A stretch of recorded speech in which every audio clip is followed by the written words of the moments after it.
Bonjour Dominique Turc. Bonjour Jean-Philippe.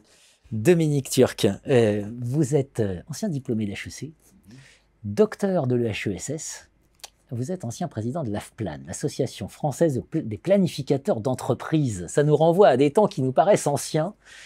C'était le début des années 50. Oui, mais c'était quand même quelque chose, hein, directeur de la stratégie. Voilà, les directeurs de la stratégie. On a fermé cette association d'ailleurs parce qu'il n'y avait plus de directeur de stratégie. Quelle catastrophe. Pratiquement tous les membres du COMEX pensent qu'ils sont experts en stratégie, donc on n'a plus besoin d'une association de directeurs de stratégie. C'est un drame. C'est un drame, c'est un drame. Dirigeants et conseils d'administration, réveillez-vous. Point d'exclamation, vous êtes hors sol face aux exigences du 21e siècle. Les exigences, on les sent monter. Et elles changent les rôles des dirigeants, des membres de conseils d'administration aussi qui sont censés les contrôler ou, selon la vision qu'on prend, hein, les accompagner dans la définition d'une vision stratégique, etc. Donc contrôleur ou stratège. Expliquez-nous un peu comment elles montent en pression, ces tensions. Jusqu'à présent, le conseil d'administration, nommé par les actionnaires, nomme un comité exécutif et un dirigeant pour appliquer une stratégie qui est normalement définie par le conseil d'administration. Alors, il y a des débats sur comment ça se définit. Chambre d'enregistrement versus... Voilà. La chambre d'enregistrement, je pense qu'on en est sorti. Oui. C'est-à-dire le conseil d'administration, chambre d'enregistrement avec des bons repas, ça, c'était jusqu'à la fin du XXe siècle. Hein. Depuis 2000 jusqu'à, je dirais, 2010-2015... on est passé à un conseil d'administration qui est une chambre de vérification de la compliance. D'accord ? Depuis 2015, on voit un autre changement, et en particulier grâce à la loi Pacte, où le conseil d'administration s'inquiète vraiment de la stratégie, veut essayer vraiment de comprendre ce qui se passe, a un rôle beaucoup plus pris en considération, comme on dit dans la loi Pacte, des enjeux sociaux et environnementaux. Donc on a quand même un changement qui est très très important. Autre changement, non négligeable d'ailleurs, depuis les années 2015 à peu près, c'est le nombre de femmes dans les conseils d'administration. Parce que ça a cassé en partie le club des old boys qu'on avait avant. Une partie de la consanguinité. Et ça, je pense que c'est une bonne chose.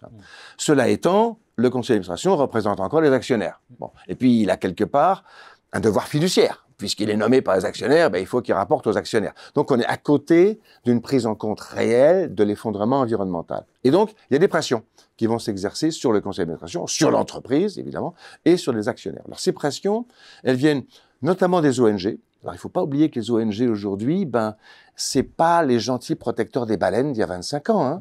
Ce sont des multinationales extrêmement puissantes qui ont beaucoup de moyens et les meilleurs avocats du monde. Et donc, elles sont prêtes à attaquer, notamment en justice. Et ce qui veut dire qu'on a une deuxième pression, c'est le pouvoir judiciaire. C'est-à-dire qu'aujourd'hui, des entreprises se font attaquer, pas simplement sur le droit commercial ou le droit des affaires, mais tout simplement par rapport, par exemple, à la Constitution. Shell a été attaqué en Hollande parce que la Constitution dit qu'il ne faut pas faire du mal aux citoyens, il faut protéger les citoyens, et que Shell, en émettant du CO2, finalement faisait du mal aux citoyens en créant un réchauffement climatique. Bon, très très intéressant de voir par quels moyens le judiciaire se met en place. On a en tête aussi Dieselgate, etc. Le patron d'Audi condamné à la prison quand même. Hein. Tout à fait. Avec sursis, mais pas les membres du board, hein, uniquement le dirigeant. Mais on sent la pression qui se déplace vers les membres du board. Il y a une pression tout à fait qui arrive et qui arrive aussi. Alors les ONG, elles représentent aussi l'opinion publique, qu'on pourrait appeler le tribunal social quelque part. Hein. Il y a une façon d'exprimer à travers les ONG des choses qui deviennent inacceptables. Et ça, on va en avoir de plus en plus. Bon, vous voyez à ce moment ce qui est en train d'arriver sur l'eau du robinet qui est peut-être pas si potable que ça,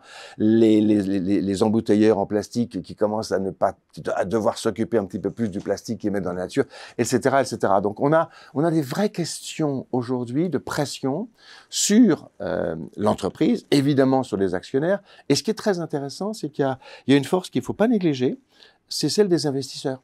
C'est-à-dire qu'il y a des grands fonds d'investissement qui commencent à dire, attendez, là, sur le moyen et le long terme, moi, j'aimerais qu'on soit sûr de votre durabilité. Donc, on a certains actionnaires qui commencent aussi à dire, il faut changer. Merci à vous, Dominique Turc. Merci, Jean-Philippe.